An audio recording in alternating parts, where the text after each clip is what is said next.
Lord. యెషయా గ్రంథం 45వ అధ్యాయం 3వ వచనం. అంధకార స్థలంలో ఉంచబడిన నిధులను, రహస్య స్థలముల్లోని మరుగైన ధనమును నీకు ఇచ్చేదను. అంధకార స్థలంలో ఉంచబడిన నిధులు నేను నీకు ఇస్తా అంటే అది అందరికీ అందుబాటులో ఉన్నది కాదు.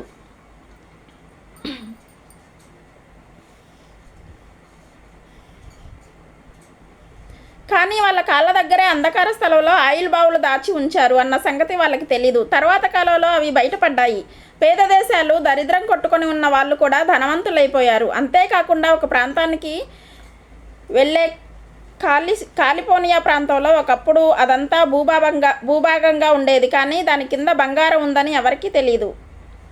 కింద బొగ్గు గనులు ఉంటాయి. కానీ ఆ విషయం తెలియక పైపైన ఇబ్బంది పడుతూ ఉంటారు. ఈ లోకంలో ప్రజలు దేని కొరకో ప్రాకులాడుతున్నారు. కానీ ఆత్మరక్షణ అనేటువంటి విలువైనది దేవుని యందు భయభక్తి గల వారికి దేవుడు ఉచితంగా దయచేస్తాడు.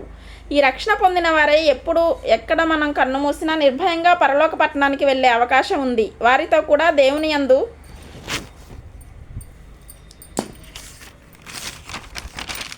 భయభక్తి కలిగి జీవిస్తున్న మిమ్ములను భూమి మీద ఆస్తికి కర్తలుగా చేస్తాడు ఆయన. ఆయన వాగ్దానం చేశాడు, నేను ఇస్తాను.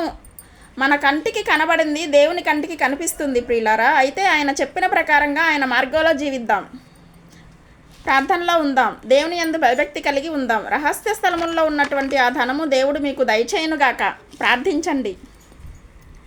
నీ కృపాతిశయమును అనునిత్యము నే కీర్తించెదా.